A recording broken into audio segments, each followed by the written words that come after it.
नमस्कार दोस्तों, मैं अभिषेक आपका अभिषेक ट्यूटोरियल में स्वागत करता हूँ। आज की क्लास में हम लोग एक्सरसाइज 3.1 का पार्ट 3 देखेंगे और आज ही ये एक्सरसाइज पूरा खत्म करेंगे। ठीक है, तो सबसे पहले जान लेते हैं कि कल हम लोगों ने क्या पढ़ा, उसका एक रिकैप देखते हैं। कल की क्लास में हमने देखा कि रेडियन से डिग्री में हम लोग कैसे बदलते हैं। तो रेडियन से डिग्री बदलते हुए हम लोग 180/π से गुना करते हैं। ठीक है, तो था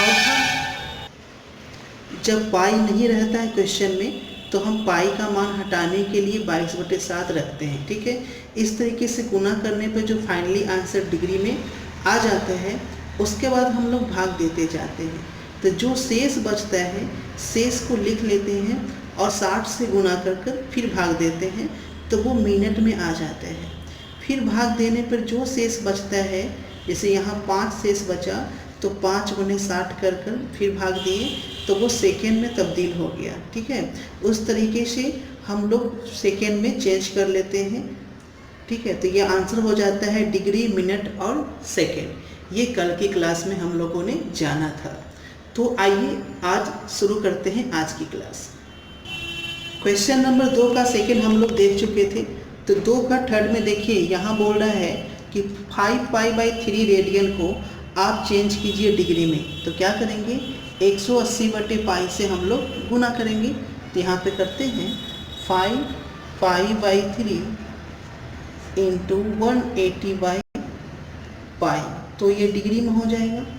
अब यहाँ पे 22/7 नहीं रखेंगे क्योंकि क्वेश्चन में पाई है, तो पाई से पाई कैंसिल हो जाएगा और ये 60 दिया 180, यानी कि 300 डिग्री इसका आंसर हो जाएगा। ठीक है, नेक्स्ट क्वेश्चन है 2 का 4 नंबर। तो क्वेश्चन नंबर 4 आपका क्या है, 7π/6 रेडियन। 7π/6 रेडियन को डिग्री में बदलना है। तो 7π/6 उसी तरीके से 180/π से हम लोग क्या करेंगे, गुना करेंगे, पाई से पाई कैंसिल और ये 30 बार में, तो कितना आ गया 210 डिग्री। ठीक है, अब क्वेश्चन नंबर 3 पे जाते हैं। क्वेश्चन नंबर 3 जो है हिंदी मीडियम बुक में थोड़ा क्वेश्चन रॉन्ग है, इसलिए क्वेश्चन में इंग्लिश में ही लिखा हूँ, सॉल्व आपका हिंदी में कर दूंगा, समझा देता हूँ। एक चक्का है, जो बोला जा रहा है एक चक्का 1 मिनट में 360 चक्कर लगाता है। एक चक्का 1 मिनट में 360 चक्कर लगाता है, तो वो 1 सेकेंड में कितना रेडियन का कोण बनाएगा। 1 सेकेंड में कितना रेडियन का कोण बनाएगा। तो सबसे पहली बात, कोई चक्का 1 चक्कर लगाता है, कोई व्हील्स, तो वो 360 डिग्री का एंगल बनाता है ना। एक चक्का में कितना डिग्री का एंगल बनाता है, 360 डिग्री का। लेकिन यहाँ तो पूछ रहा है रेडियन में, तो रेडियन में कितना का बनाएगा, 2π रेडियन। ये बता चुके हैं कि 2π 360 डिग्री के बराबर होता है। तो 1 मिनट में 360 चक्कर। तो सबसे पहले निकाल लेते हैं कि 1 सेकेंड पूछ रहा है ना, तो 1 मिनट का मतलब 60 सेकेंड में 360 चक्कर। तो लिखते हैं चूँकि 60 सेकेंड में चक्कर की संख्या, 60 सेकेंड में चक्कर जो लगा वो कितना लगा, 360। आप लोग पूरा लिखिएगा। तो 1 सेकेंड में पूछ रहा है ना, तो 1 सेकेंड में जो चक्कर लगेगा वो कितना लगेगा, 360/60, यानी कि 6 चक्कर लगेगा। ठीक है, 1 सेकेंड में 6 चक्कर लगाएगा। तो बोल रहा है 1 सेकेंड में कितना डिग्री का कोण बनेगा, कितना रेडियन का। तो लिखेंगे चूंकि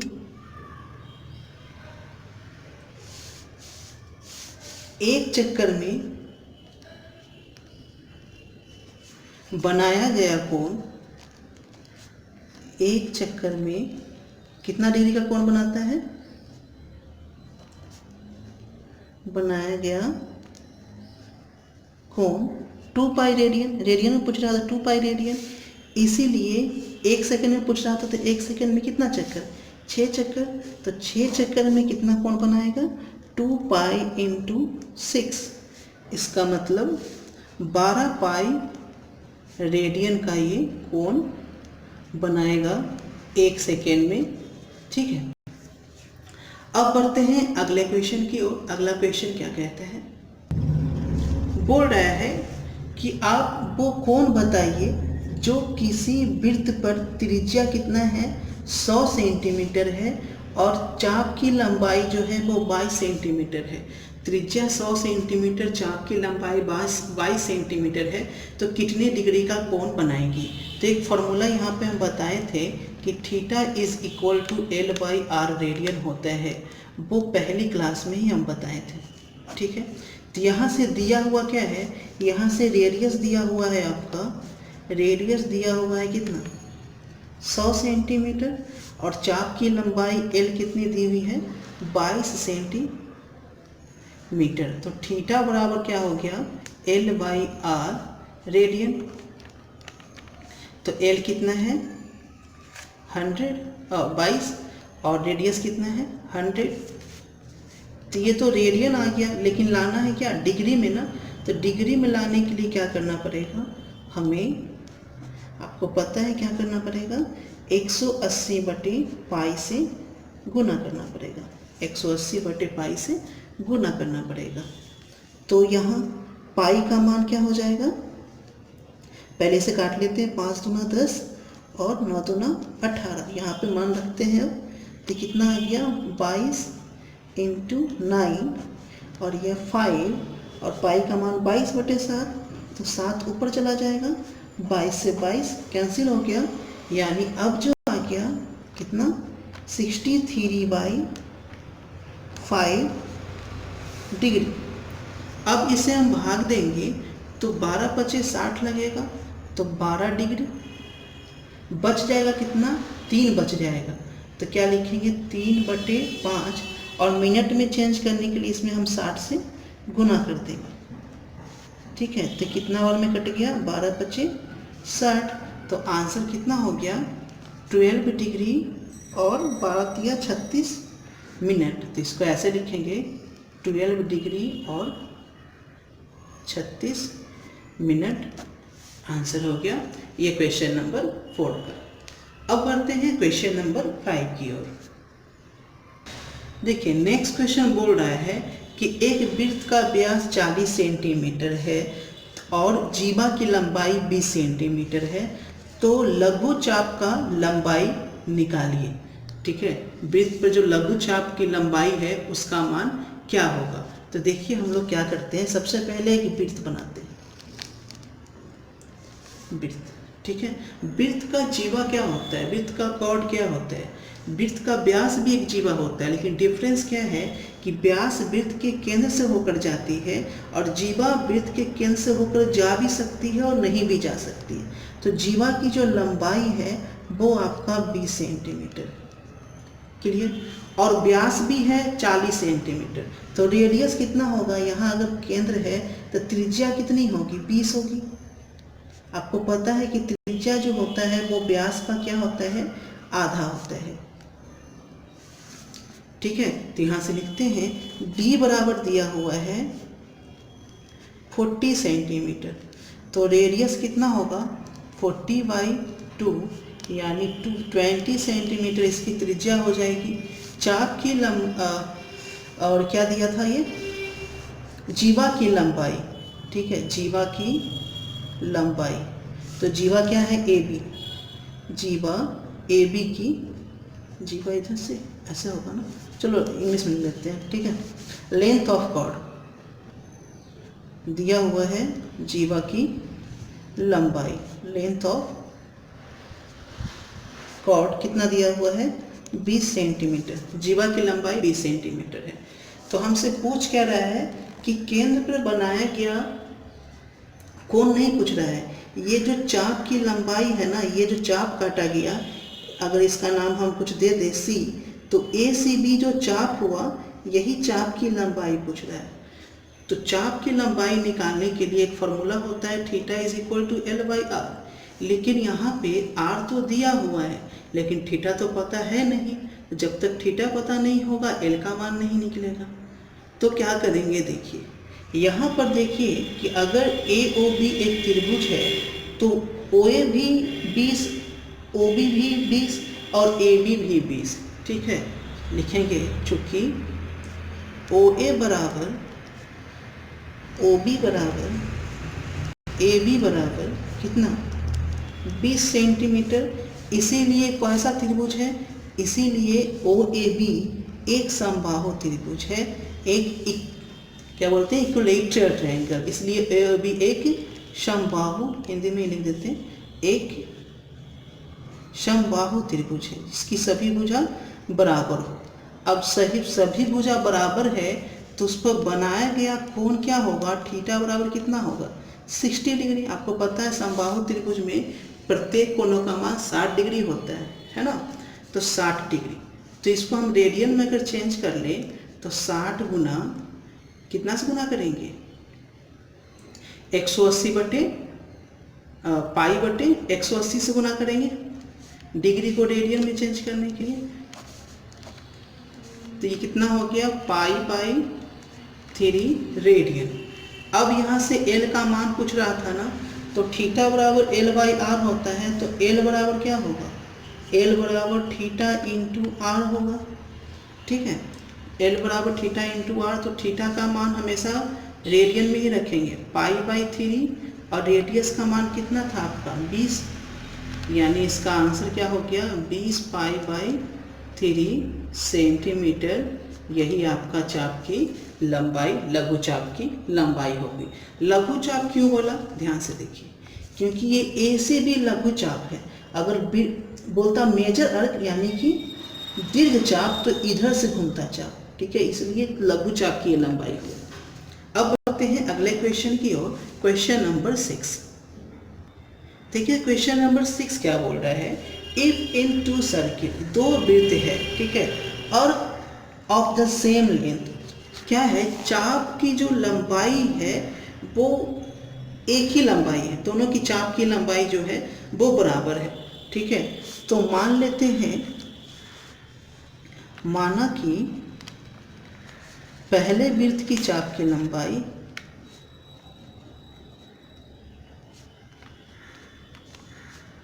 पहले वृत्त की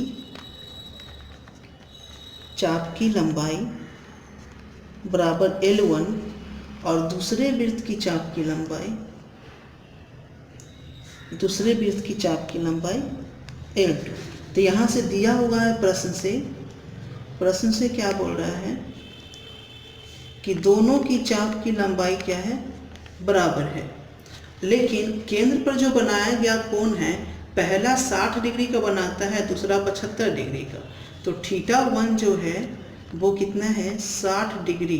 तो इसको अगर रेडियन में चेंज करें तो कितना होगा 60 इंटू पाई बटे 180 रेडियन। इसका मतलब पहला वृत्त पे जो कोण बन रहा है वो पाई बाई 3 का, और दूसरे वृत्त पे जो कोण बन रहा है 75 डिग्री का ना, तो 75 को हम रेडियन में चेंज कर लेते हैं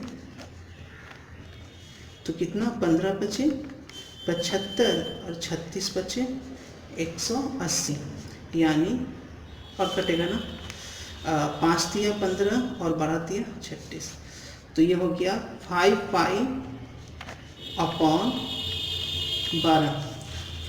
अपॉन 12 रेडियन θ2। तो बोल रहा है कि find the ratio of their radius, उनकी त्रिज्याओं का अनुपात ज्ञात करें। अब ध्यान से देखिए क्या बोल रहा है, यहाँ से बोला कि आप R1 बटे R2 ज्ञात करें, R1 बटे R2। तो आपको फॉर्मूला क्या पता है कि θ is equal to L by R, तो R बराबर क्या होगा L बटे θ होगा, इसका मतलब L1 बटे θ1 और ये होगा L2 बटे θ2। अब यहाँ से देखिए इसको हम चेंज किए तो L1 by L2 L1 by θ1 है ना, L1 बाई θ1 और ये ऊपर चल जाएगा ना θ2 बाई L2। और आपको पता है कि L1 जो है वो L2 के क्या है बराबर है, तो कट जाएगा। θ2 का मान कितना आया 5 पाई बाई 12 रेडियन। तो θ2 का मान रख दिए 5π/12 और θ1 का मान कितना आया था π/3, तो θ1 का मान रख दिए π/3। अब इसको हम काट लेंगे तो 5π/12, ठीक है, और ये कितना होगा 3/π, पाई से पाई कैंसिल, और ये कितना हो गया 4×12। तो इसका अनुपात जो हो गया 5:4 इसका आंसर हो गया। त्रिज्याओं का अनुपात ही पूछ रहा था, तो त्रिज्याओं का अनुपात इतनी आसानी से हम लोग निकाल लिए। बहुत इजी चैप्टर है, बस आपका कॉन्सेप्ट अगर क्लियर है ना तो कुछ भी एग्जाम में पूछेगा तो आप बना सकते हैं। और ये जो क्वेश्चन है ना ये एग्जाम में बहुत बार पूछता है। सिर्फ आप 11th के लिए ये चैप्टर इम्पोर्टेंट नहीं है, 12th के लिए बहुत इंपॉर्टेंट है। उसके बाद अगर आप जॉब की तैयारी करते हैं तो भी ट्रिगोनोमेट्री बहुत ज़्यादा इंपॉर्टेंट है, चाहे आप इनकम टैक्स ऑफिसर की तैयारी करें, सीजीएल का कोई भी बड़ा से बड़ा पोस्ट की तैयारी करिए, तो आपका ट्रिगोनोमेट्री बहुत ज़्यादा इंपॉर्टेंट है 11th और 12th का खास करके, ठीक है। तो नेक्स्ट क्वेश्चन देखते हैं। देखिए नेक्स्ट क्वेश्चन 7 नंबर में बोल रहा है कि find the angles in the radian. आपको रेडियन में कौन बताना है, जिसमें पेंडुलम है, एक पेंडुलम है, ठीक है, एक घड़ी है, एक पेंडुलम है। पेंडुलम की जो लंबाई है वो 75 सेंटीमीटर है। जो पेंडुलम की लंबाई होगी वो रेडियस का काम करेगी, इतना तो समझ सकते हैं। तो पेंडुलम की लंबाई 75 सेंटीमीटर है, तो बोल रहा है and describe on A coupler. तो पहला में दिया गया है पहले चाप की लंबाई 10 सेंटीमीटर और त्रिज्या दे दिया गया 75 सेंटीमीटर। तो पहला में केंद्र पर बना कौन बताइए। दूसरे में वही चीज़ बोला गया है कि चाप की लंबाई आपका है 15 सेंटीमीटर और त्रिज्या 75, तो क्या होगा। फिर इसमें चाप की लंबाई 21 और त्रिज्या 75, तो क्या होगा। तो सबसे पहले फर्स्ट क्वेश्चन देखते हैं। फर्स्ट क्वेश्चन में रेडियस जो हो गया वो कितना हो गया 75 सेंटीमीटर, रेडियस सब में वही रहेगा, और चाप की लंबाई कितनी हो गई 10 सेंटीमीटर। तो पूछ क्या रहा है थीटा, बहुत इजी क्वेश्चन है, L/R। तो L कितना हो गया 10/75, रेडियन में पूछ ही रहा है, तो बस इसे हम काट देते हैं, 5 दूना 10 और 15/75, तो 2/15 रेडियन इसका आंसर हो गया। उसी तरीके से सेकेंड नंबर क्वेश्चन जो बोल रहा है R की वैल्यू 75 सेंटीमीटर है ना, R की वैल्यू 75 सेंटीमीटर, और इस बार L कितना है, तो L है आपका 15 सेंटीमीटर। तो इस बार भी थीटा पूछ रहा है, तो थीटा क्या होगा L/R। L की लंबाई 15 और ये 75, इसका मतलब 1/5 रेडियन आपका आंसर हो जाएगा, ठीक है। उसी तरह से क्वेश्चन नंबर 3 में क्या बोल रहा है, R तो आपका 75 सेंटीमीटर ही है और L की लंबाई कितनी है 21 सेंटीमीटर। तो L यहाँ पे हम रख लेते हैं 21 सेंटीमीटर। तो थीटा क्या हो जाएगा L/R, इसका मतलब 21/75, ठीक है। 7 या 21, 25 या 75, यानी 7/25 रेडियन आपका आंसर हो जाएगा। तो इस तरीके से हम लोगों ने आज एक्सरसाइज 3.1 पूरा कर लिया है। तो आप लोग कमेंट करके बताइए आज की क्लास आप लोग को कैसे लगी। कल की क्लास में हम लोग एक्सरसाइज 3.2 शुरू करेंगे, और 3.2 का जो कॉन्सेप्ट है वो पहले की 3 क्लास जो हुई है उसमें हमने बता रखा है। तो 3.2 शुरू करने से पहले आप उसे ज़रूर एक बार फॉर्मूला को देख लें, जो 90 + थीटा 180 - थीटा 270 - थीटा, ये जो